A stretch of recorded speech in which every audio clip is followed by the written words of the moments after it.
Bienvenue dans notre playlist spéciale nucléaire. Le 9 novembre 2021, Emmanuel Macron n'est pas encore candidat, mais il fait une déclaration qui a l'effet d'une bombe. Il veut relancer la construction des réacteurs nucléaires en France. Ce serait du jamais vu depuis des décennies. Depuis, il a confirmé son intention de construire entre 6 et 14 nouveaux réacteurs EPR. Pour bien comprendre ce qui se joue ici, il faut avoir quelques chiffres en tête. En France, le nucléaire représente 67% de notre production d'électricité. En comparaison, l'hydraulique, c'est 13%, l'éolien, à peine 8%, et le solaire, moins de 5%. Actuellement, il y a 56 réacteurs sur notre sol. La France possède le deuxième parc mondial, derrière les États-Unis. Mais nos centrales sont vieilles. Elles ont 36 ans en moyenne. Au cœur de la campagne, il y a donc deux questions centrales.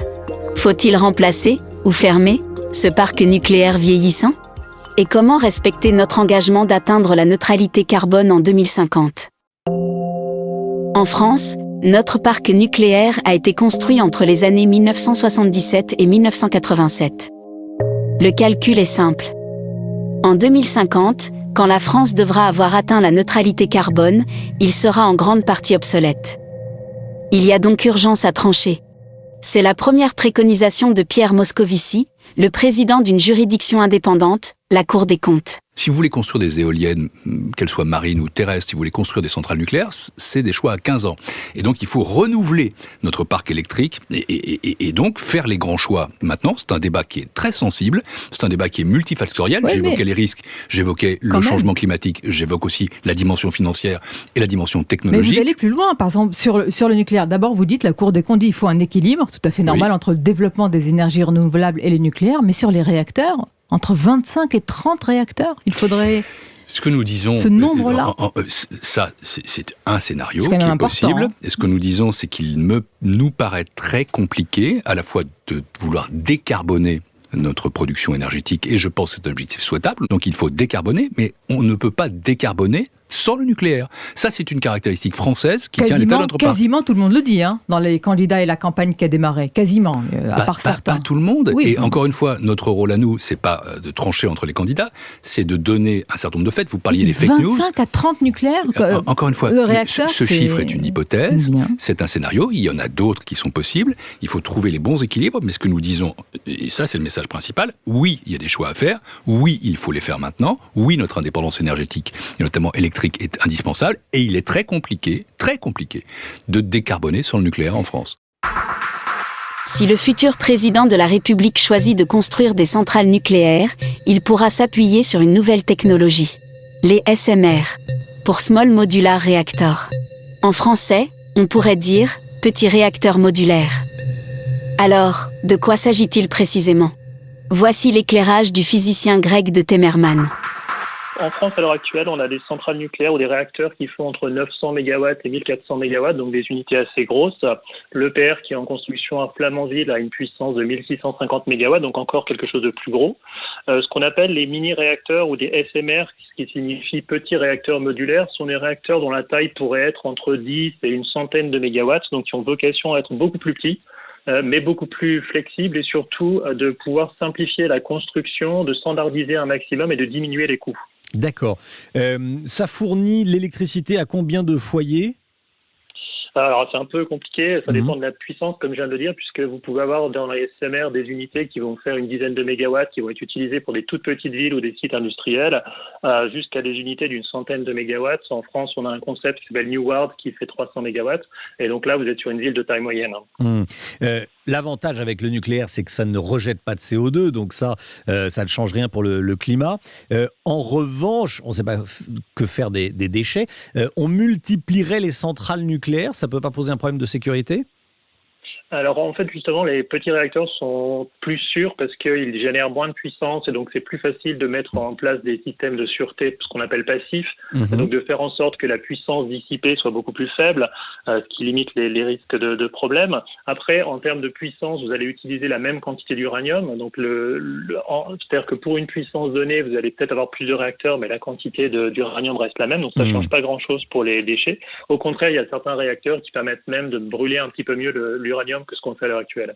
Ce sont des centrales qui seraient accolées aux centrales actuelles ou ce seraient des centrales mobiles ? Alors, l'idée souvent des petits réacteurs, c'est qu'ils puissent être installés dans des sites plus ou moins isolés, raccordés à des villes qui sont pas très faciles à raccorder à des gros réacteurs. Alors, en France, on peut se poser un petit peu la question d'où on les installerait, parce qu'on a plutôt des grosses capacités de production. Mais on peut imaginer, par exemple, assez facilement remplacer les centrales à charbon dans des pays qui ont installé du charbon il y a 40-50 ans, où les unités font en général 300 à 400 mégawatts. Donc, on est dans la bonne taille pour remplacer ce genre d'unité. Qu'il s'agisse de SMR ou des nouveaux réacteurs EPR, investir dans le nucléaire coûte forcément cher. On sait par exemple que la facture du site de Flamanville, qui n'est toujours pas en service, s'est considérablement envolée. Alors, qui va payer les futurs réacteurs s'ils voient le jour ? Et combien vont-ils coûter ? C'est ce que vous détaille maintenant Maude Descamps. En ce qui concerne les SMR, c'est-à-dire les petits réacteurs modulaires, leur coût devrait être nettement moins élevé que celui des grosses centrales, puisque l'ambition est de pouvoir les construire en série, en usine, avec un design simplifié. La construction sera donc moins coûteuse, aux alentours d'1 milliard d'euros. C'est beaucoup d'argent, mais sensiblement moins que les 25 milliards d'euros de la centrale nouvelle génération d'Hinkley Point en Angleterre. C'est ce qu'on appelle un EPR, comme la centrale de Flamanville. Cette dernière, toujours en construction, présente une facture aux alentours de 19 milliards d'euros, selon la Cour des comptes, au lieu des 3,3 milliards annoncés initialement. Mais le coût des EPR deuxième génération qui devraient être construits dans les prochaines années en France sera moins élevé. L'idée est de les construire par paire et donc de mutualiser certains coûts. Selon le PDG d'EDF, Jean-Bernard Lévy, il faudra compter pour 6 nouveaux EPR environ 50 milliards d'euros. Reste à trouver un moyen de les financer. Pour résumer, il faut compter 50 milliards d'euros, au bas mot, pour construire de nouvelles centrales nucléaires. Et il faudrait aussi prévoir d'investir 1 milliard pour les petites centrales SMR. Ces chiffres peuvent donner le tournis. Mais pour François Bayrou, qui est commissaire au plan et qui est aussi un des soutiens d'Emmanuel Macron, il n'y a pas à hésiter. Cette facture, c'est le prix à payer, car la question du nucléaire est centrale pour les années à venir. Je n'ai aucun doute, moi, qu'il va falloir investir, prendre la décision d'investir puissamment dans le renouvellement du parc de centrales électriques nucléaires en France. Avant la livraison de l'EPR de Flamanville, c'est-à-dire qu'il faut construire de nouveaux EPR avant cette date-là. Moi, je pense que cette question énergétique sera une question centrale dans les débats de l'élection présidentielle et que nécessairement, des décisions majeures seront à prendre dans les mois qui suivront l'élection présidentielle. Et il n'y a pas de moyen de conserver une électricité à un prix abordable, qui soit fiable, à laquelle on puisse faire appel, qui permette de répondre à l'extension considérable des besoins d'électricité en mobilité comme dans la maison, ou dans les voitures comme dans la maison, s'il n'y a pas de production d'électricité. Donc vous m'avez répondu. Pour compliquer encore un peu les choses, l'Europe s'invite aussi dans ce débat, avec ce qu'on appelle la taxonomie. Bruxelles a décidé d'accorder à l'énergie nucléaire un label vert, ce qui revient à la considérer comme vertueuse pour le climat. Du moins, de manière temporaire. Comme l'explique Élise Dangean. Pour Bruxelles, les énergies renouvelables, jusqu'ici seules détentrices de ce label vert, restent la priorité en matière de lutte contre le dérèglement climatique. Mais voilà, à elles seules, elles ne pourront pas répondre à la demande croissante d'électricité qui pourrait doubler dans les 30 prochaines années. D'où la nécessité de favoriser aussi l'investissement dans des moyens stables comme le nucléaire. Ce label va donc permettre de mobiliser des fonds privés, de quoi faciliter le financement de nouveaux réacteurs. Et c'est capital pour la France alors qu'Emmanuel Macron a annoncé la construction de 6 nouveaux EPR d'ici à 2050.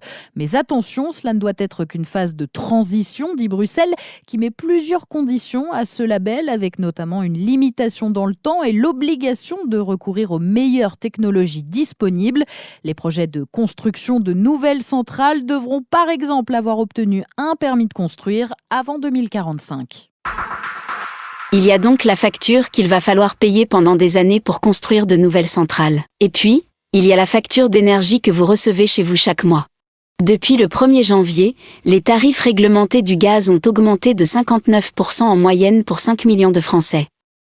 Selon Éric Zemmour, Le rempart face à cette envolée des prix, c'est bien le nucléaire et non les énergies renouvelables. Parce que cette facture d'énergie qui augmente, on le sait depuis des mois. Et pourquoi elle augmente ?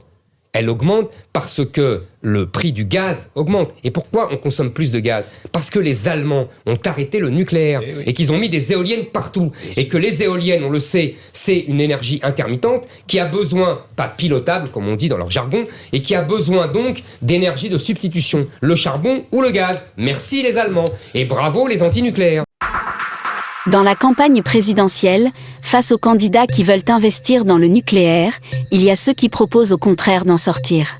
Jean-Luc Mélenchon plaide par exemple pour du 100% renouvelable. C'était initialement dès 2030, mais il a depuis revu son calendrier.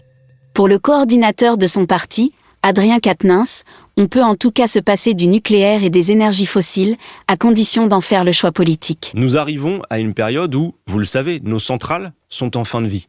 Donc la question qui nous est posée, avec des centrales en fin de vie, c'est est-ce qu'on remet le paquet là-dedans ? Est-ce qu'on relance le nucléaire ? Ça va coûter presque 150 milliards, tout coût compris. Ou est-ce qu'à l'inverse, on met le paquet dans les énergies renouvelables ? Sonia Mabrouk, moi j'entends les arguments de mes contradicteurs sur la question nucléaire. Ils me disent, le nucléaire, ça a l'avantage de ne pas être intermittent. Pardon, mais l'été dernier... Décarboné, pas intermittent, excellence française, souveraineté. Prenons les arguments un par un. Intermittent. L'été dernier, en plus de la maintenance, il y a eu de la sécheresse. Il y avait des cours d'eau qui étaient à sec et on a dû stopper des réacteurs pour cette question. Question de la décarbonation, moi je veux bien, mais si on regarde les projections en matière de climat, Sonia Mabrouk, vous avez par exemple en 2050, sous l'effet de la montée du niveau des mers, vous avez la centrale de Gravelines qui est sous la flotte, celle du Blayais aussi. Donc moi je dis une chose pour résumer mon propos, on ne remplacera pas 100% de la production nucléaire par 100% de renouvelables, mais nous fixons l'objectif de 100% de renouvelables. Quand ? Et pour cela, 2030 ? Impossible. Jean-Luc Mélenchon a dit une fois, on va conclure, dites-moi juste pour quand ? Eh bien, c'est très simple. Le scénario négawatt que nous reprenons à notre compte disait en effet 2035 il y a quelques années. Mais ils viennent de publier leurs résultats. Ils disent on a perdu du temps. Donc comme on a perdu du temps, il faut 10 ans de plus. Donc simplement, 100% renouvelable. Et la clé pour ça, c'est aussi la sobriété énergétique. En tout cas, ce qui est sûr, c'est qu'on peut se passer et du nucléaire et des énergies fossiles. Merci Adrien Quatennens. À la condition d'en faire le choix politique. Merci à vous. Sortir totalement du nucléaire, à moyen terme, c'est donc le credo des insoumis, mais aussi des écologistes. De son côté, Anne Hidalgo prône un mix énergétique. Mais la candidate du Parti socialiste refuse d'envisager la construction de nouvelles centrales, comme le souhaite Emmanuel Macron. C'est une erreur et vous verrez que dans mon programme, je considère que le nucléaire est une énergie de transition, mais qui n'est pas une énergie sur laquelle nous devons construire de nouvelles centrales. Mais en revanche, nous devons vraiment nous préoccuper de ce qu'on appelle le grand carénage, puisqu'il va falloir quand même prolonger un certain nombre de centrales. C'est-à-dire, il faut les prolonger. Et sortir du nucléaire aussi vite que possible en misant sur les énergies renouvelables. Miser sur les énergies renouvelables, c'est également le discours des communistes. Sauf que leur candidat, Fabien Roussel, se distingue. Il est le seul à gauche à dire que le nucléaire reste indispensable. Pour lui, il faut même construire de nouveaux réacteurs. Je propose la construction de 6 centrales et pas sur des terres nouvelles et d'aller embêter des gens dans une campagne. Alors ça, c'est ce qui vous différencie de vos camarades candidats de gauche. Ah, mais de toute la gauche. Je suis le seul. 6 centrales, mais... Et c'est une différence que j'ai aussi avec monsieur Emmanuel Macron, c'est que moi je souhaite aussi sortir l'électricité du marché et faire en sorte que la France retrouve sa souveraineté dans la fixation des tarifs. Et que comme nous sommes aujourd'hui producteurs d'énergie nucléaire et que ça coûte moins cher que le gaz, le charbon qui en plus sont polluants, eh bien, faisons en sorte de fixer nous-mêmes les tarifs avec un service public de l'électricité. Et c'est la meilleure garantie pour aider les ménages, mais aussi les entreprises. Avant d'aller dans l'isoloir pour voter, faisons un détour et prenons le temps de regarder la question du nucléaire d'un peu plus loin. Aux États-Unis, par exemple, des réacteurs de nouvelle génération viennent d'être lancés. D'après Anis Mbida, ils ont une particularité qui pourrait changer la donne, ils arrivent à recycler leurs déchets. Du nucléaire, allez, on va dire un peu plus propre, puisqu'il va se nourrir de déchets radioactifs. Aujourd'hui, on les enfouit. Et bien demain, on les utilisera comme carburant à la place de l'uranium. Donc ça laisse imaginer un recyclage infini du combustible nucléaire, ce qui est plutôt une bonne nouvelle.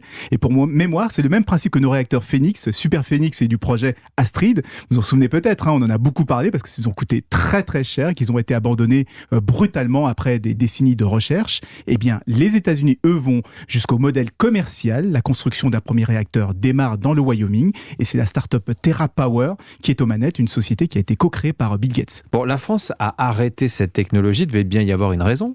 En fait, c'est une technologie qui a été surtout victime de la mauvaise image du nucléaire, parce qu'après les catastrophes de Tchernobyl et de Fukushima, on a préféré miser sur le renouvelable et arrêter les frais, surtout après les déboires de l'EPR de Flamanville.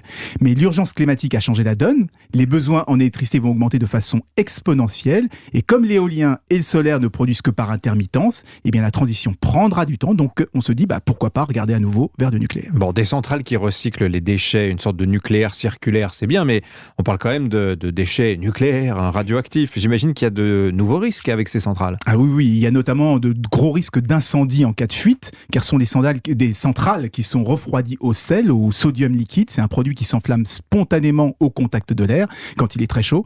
Mais l'avantage, c'est que ce refroidissement se fait à l'air libre, donc le cœur ne pourra jamais fondre comme pour la catastrophe de Fukushima. Donc pour résumer, il y a des dangers, mais ils sont moindres qu'avec les centrales traditionnelles, et c'est peut-être pourquoi les parlementaires s'inquiètent que la France perde des compétences dans la recherche nucléaire. Il ne faudrait pas finir par aller chercher chez les Américains ce qu'on a abandonné il y a quelques années. Pour les opposants au nucléaire, comme Yannick Jadot et Jean-Luc Mélenchon, le principal danger des centrales reste la radioactivité des déchets. Les capacités de stockage vont arriver à saturation en France d'ici 2030. Alors que faire ? Réponse avec Philippe Noreux, directeur d'Orano, qui faisait partie du groupe Areva. En tant qu'ingénieur, nous, on doit offrir des solutions. Et ensuite, il y a des choix de société. C'est-à-dire que les déchets aujourd'hui sont entreposés à La Hague, en sécurité. Oui. On fait confiance à la société. Ils peuvent rester plus d'1 siècle.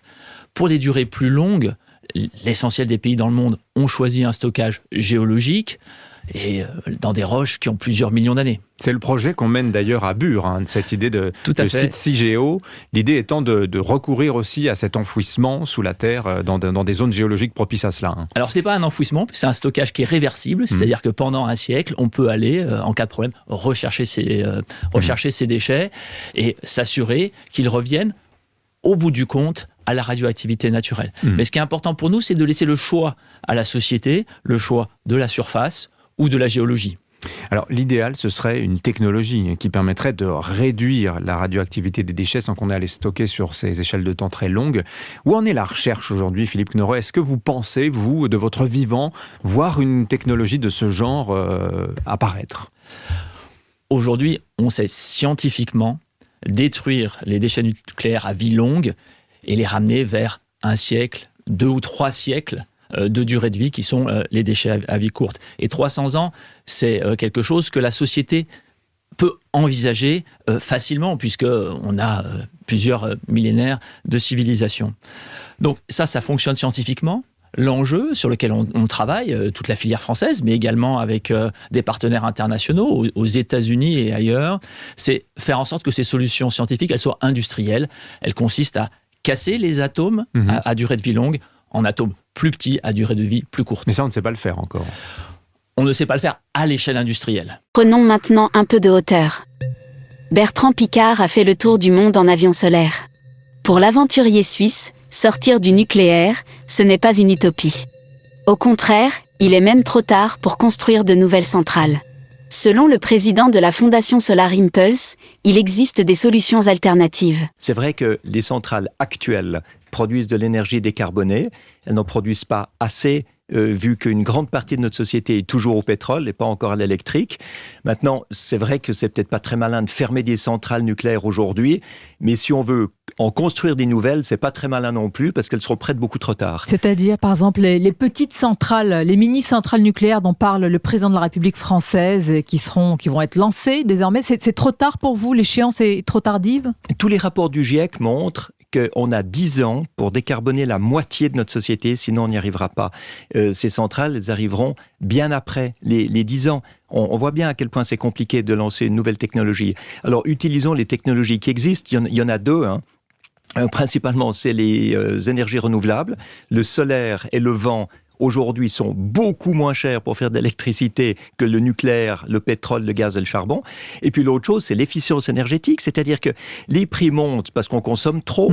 Aujourd'hui, on gaspille 75% de l'énergie qui est produite. Quand je dis qu'on la gaspille, c'est pas qu'on l'utilise de manière excessive, c'est qu'elle est perdue par des systèmes de chauffage, des systèmes d'éclairage, des systèmes industriels, des maisons mal isolées. Elle est simplement perdue par inefficience. Donc c'est là-dessus qu'il faut travailler, parce que si vous voulez baisser la facture énergétique des gens les plus démunis, eh bien, il faut leur permettre d'en gaspiller moins. Donc vraiment, moi, ce qui me heurte quand je vois tous ces débats, c'est que tout le monde parle des problèmes et on ne parle pas assez des solutions.